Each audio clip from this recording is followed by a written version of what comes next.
Civil, electrical, mechanical, system, ENT, geology, industrial engineering, आपकी जो भी ब्रांच है या फिर इसके इक्विवेलेंट कोई ब्रांच है, तो नया वैकेंसी का नोटिफिकेशन यहाँ पे जारी हो चुका है एक गवर्नमेंट डिपार्टमेंट के द्वारा।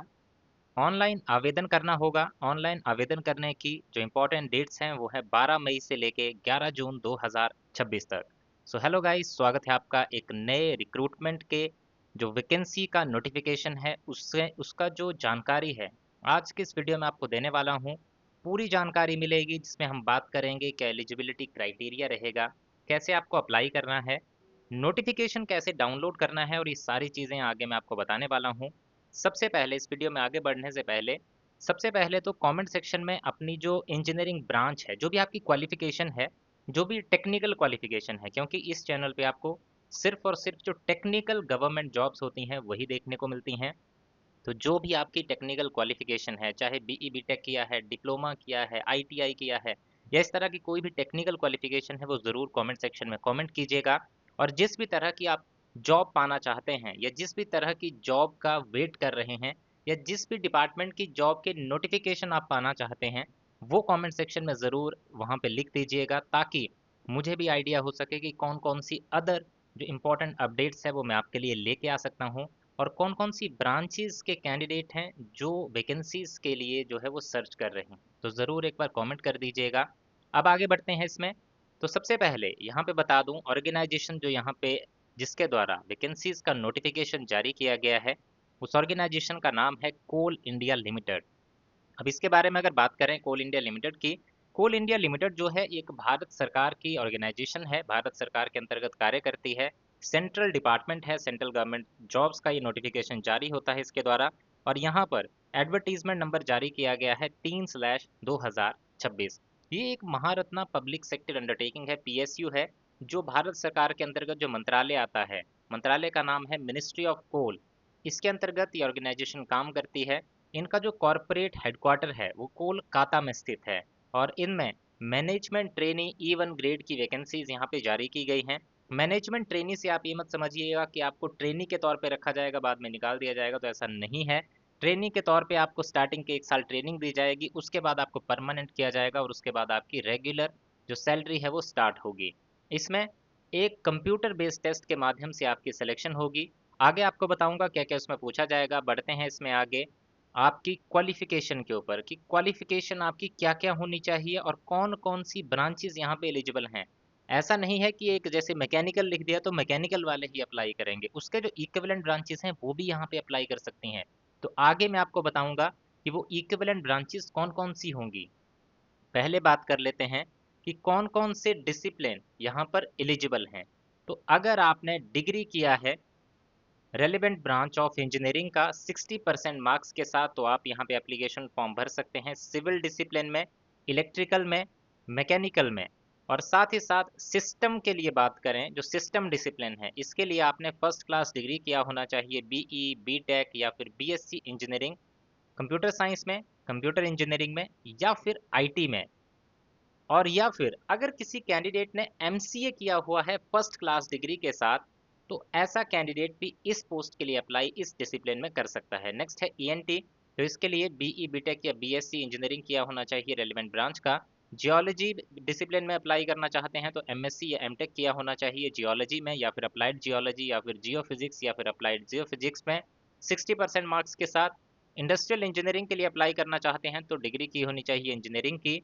साथ ही साथ यहाँ पे कुछ अदर पोस्ट भी हैं जो टेक्निकल नहीं है, तो वो भी मैं आपको बता देता हूँ। अगर कोई आपका नोन हो या आपकी भी वैसी कोई क्वालिफिकेशन हो जो ऐसी कोई वीडियो ये देख रहा है, तो ऐसे कैंडिडेट भी यहाँ पे अप्लाई कर सकते हैं। जैसे कि राजभाषा हिंदी, इसके लिए एमए हिंदी किया होना चाहिए, और आपने ग्रेजुएशन में हिंदी और इंग्लिश एज मेन सब्जेक्ट पढ़े होने चाहिए। दूसरी है कंपनी सेक्रेटरी, आपने ग्रेजुएशन किया होना चाहिए, और साथ ही साथ एक्वायर्ड किया होना चाहिए company secretary qualification with associate और फेलो मेंबरशिप ऑफ आईसीएसआई।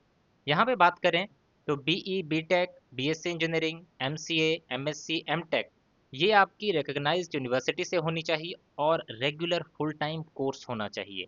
अगर आपने डिप्लोमा जो डिग्री है आपकी through online correspondence part time course open and distance learning से की हुई है और नॉन टेक्निकल डिसिप्लिन में की हुई है, तो यहाँ पर बताया गया है कि जो यहाँ पे एलिजिबिलिटी है आपकी वो एक्सेप्ट की जाएगी, लेकिन सिर्फ और सिर्फ नॉन टेक्निकल डिसिप्लिन के लिए, जैसे कि एमए हिंदी मांगा गया है इस तरह की क्वालिफिकेशन के लिए। इसके बाद यहाँ पर अगर कोई कैंडिडेट अपने फाइनल सेमेस्टर में स्टडी कर रहा है या फाइनल ईयर में स्टडी कर रहा है तो ऐसे कैंडिडेट भी अप्लाई कर सकते हैं, लेकिन उनका रिजल्ट 11 अगस्त 2026 तक आ जाना चाहिए, तभी आप अप्लाई कर सकते हैं। और यहाँ पर बताया गया है कि apart from other required documents, जो कैंडिडेट हैं जो फाइनल ईयर में फाइनल सेमेस्टर में जो है वो स्टडी कर रहे हैं, उनको अपनी सभी marksheet up to latest year latest semester तक जो है वो अपलोड करनी होंगी वहाँ पर। अब आते हैं एलिजिबल ब्रांचेस कौन कौन सी हैं।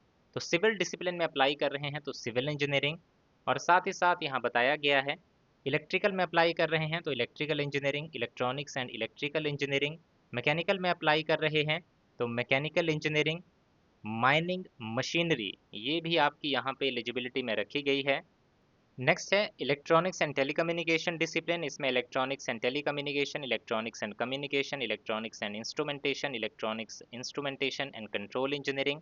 इंडस्ट्रियल इंजीनियरिंग में industrial engineering, industrial engineering and management, industrial engineering and production, production and industrial engineering, industrial engineering and operation research. तो ये ब्रांचेज यहाँ पे एलिजिबल रहेंगी। अब बात करते हैं वैकेंसीज की। वैकेंसीज कितनी है यहाँ पे, तो टोटल वैकेंसीज की बात करेंगे, सिविल डिसिप्लिन में है 178 वैकेंसीज, तो भर भर के वैकेंसीज भी यहाँ पे जारी की गई हैं। अच्छी एक अपॉर्चुनिटी है, अच्छी सैलरी मिलेगी, तो इस अपॉर्चुनिटी को मिस मत कीजिएगा।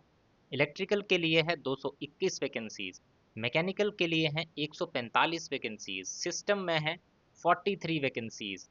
इसके बाद इलेक्ट्रॉनिक्स एंड कम्युनिकेशन में है, इलेक्ट्रॉनिक्स एंड कम्युनिकेशन की जो वैकेंसीज हैं वो हैं 38, जियोलॉजी में है 15, इंडस्ट्रियल इंजीनियरिंग में 11, राजभाषा हिंदी में 5, कंपनी सेक्रेटरी के लिए 4 वैकेंसीज, टोटल 660 वैकेंसीज का ये नोटिफिकेशन जारी किया गया है, जिसमें आप ऑनलाइन आवेदन कर सकते हैं। इसमें सिलेक्शन की बात करें तो आपकी सिलेक्शन कंप्यूटर बेस्ड टेस्ट के माध्यम से यहाँ पे आपको शॉर्टलिस्ट किया जाएगा, और इसमें आपका कोई भी इंटरव्यू कंडक्ट नहीं होगा, सिर्फ एक टेस्ट होगा, उसमें अगर आपके अच्छे नंबर आते हैं तो आप फाइनली सेलेक्ट हो जाएंगे। इस कंप्यूटर बेस्ड ऑनलाइन टेस्ट में आपके 2 पेपर होंगे, 100 नंबर के, 3 घंटे का इसमें आपको टाइम दिया जाएगा। एक ही सिटिंग में दोनों पेपर कंडक्ट होंगे। पेपर 1 में आपका general knowledge, general awareness, reasoning, numerical ability, general English, ये सारी बुक्स मैंने इस वीडियो के डिस्क्रिप्शन में अटैच कर दी हैं, सभी बुक्स ले लीजिएगा, इंपॉर्टेंट रहेंगी, मैंने अच्छी से अच्छी बुक्स आपको रिकमेंड की हैं, ये बुक ले लीजिएगा, आपकी काफ़ी हेल्प हो जाएगी। पेपर 2 में आपका जो प्रोफेशनल नॉलेज है, जो आपने पढ़ाई की हुई है, उसके 100 मल्टीपल चॉइस क्वेश्चन जो हैं पूछे जाएंगे। हर एक क्वेश्चन 1 नंबर का रहेगा, कोई भी नेगेटिव मार्किंग नहीं होगी यहाँ पे, नो नेगेटिव मार्किंग, सारे क्वेश्चन अटेम्प्ट कर सकते हैं। जनरल ईडब्ल्यूएस के लिए मिनिमम हर एक पेपर में 40 नंबर आपके होने चाहिए, ओबीसी नॉन क्रीमिलियर के लिए 35-35, एससी एसटी पीडब्ल्यूडी के लिए 30-30 नंबर आपके होने ही चाहिए अगर आप फाइनल मेरिट लिस्ट के लिए कंसीडर होना चाहते हैं। इसमें आपको एप्लीकेशन फीस भी पे करनी होगी 1180 रुपये की, और अगर आप एससी एसटी पीडब्ल्यूबीडी कैंडिडेट हैं तो आपके लिए free of cost application form भरा जाएगा। आपकी एज की बात करें तो एज आपकी 30 साल से कम होनी चाहिए। अगर आप रिजर्व कैटेगरी में आते हैं तो एज में जो उनको रिलैक्सेशन भारत सरकार के द्वारा दिया जाता है वो दिया जाएगा, एज में उनको छूट दी जाएगी, 5 साल, 3 साल, 8 साल, 10 साल, जो भी आपकी कैटेगरी के अकॉर्डिंग आपको दी जाती है वो यहाँ पर भी आपको दी जाएगी। अब यहाँ पे बात आती है सबसे इम्पोर्टेंट चीज़ की सैलरी कितनी होगी, पे स्ट्रक्चर कितना रहेगा। तो इसमें जो selected candidate management training even grade में प्लेस किए जाएंगे तो उनको ट्रेनिंग पीरियड जब तक चलेगा तब तक 60,000 पर मंथ जो है उसके थ्रू उनको दिया जाएगा, और उसके बाद जैसे ही उनकी ट्रेनिंग कंप्लीट होगी उनकी जो सैलरी है जब वो परमानेंट होंगे तो उनकी जो सैलरी है वो 60,000 से 1,80,000 रुपये के बीच में होने वाली है, यानी कि 1,10,000 से लेके 1,20,000 रुपये के बीच में जब आप परमानेंट हो जाएंगे तो मंथली जो सैलरी, ग्रॉस सैलरी आपको मिलेगी 1,10,000 से 1,20,000 रुपये के बीच में आपकी स्टार्टिंग सैलरी यहाँ पे होने वाली है। अब यहाँ पे जो भी कोल इंडिया की सब्सिडियरीज कंपनीज जहाँ जहाँ लोकेटेड है वहाँ पे आपको पोस्ट किया जा सकता है। इसमें आपका अप्लाई करने का प्रोसीजर की अगर बात करें तो आपको इनकी वेबसाइट पे जाना है, या आप वेबसाइट पे मत जाइए, मैं सीधा बोलता हूँ कि आप हमारे टेलीग्राम चैनल पे जाइए, उससे जुड़ जाइए, उसको ज्वाइन कीजिए। वहाँ पर आपको ये पीडीएफ भी मिल जाएगा, और जो इस एप्लीकेशन फॉर्म का लिंक है वो भी मैं वहाँ पे लगा देता हूँ। जो भी नोटिफिकेशन आता है उसका मैं लिंक भी लगाता हूँ, और एप्लीकेशन फॉर्म भी लगाता हूँ अगर एप्लीकेशन फॉर्म हो, और नोटिफिकेशन भी लगाता हूँ। तो आप इन झमेलों में अगर ना पड़ना चाहते हैं कि सर्च करना पड़े, ये करना पड़े, वो करना पड़े, आप सीधा हमारे टेलीग्राम चैनल पे जाइए, वहाँ पे आपको सारी इन्फॉर्मेशन मिल जाएगी। और जो भी आप जानकारी चाहते हैं इसके अलावा, वो आप इस वीडियो के कमेंट सेक्शन में कमेंट करके ले सकते हैं। जो भी आपकी क्वेरी होगी इस रिक्रूटमेंट या कोई अदर रिक्रूटमेंट के रिगार्डिंग, वो मैं आपको वहाँ पर बता दूंगा। और इसी तरह का कंटेंट आगे देखना चाहते हैं तो सब्सक्राइब किए बिना चैनल को मत जाना।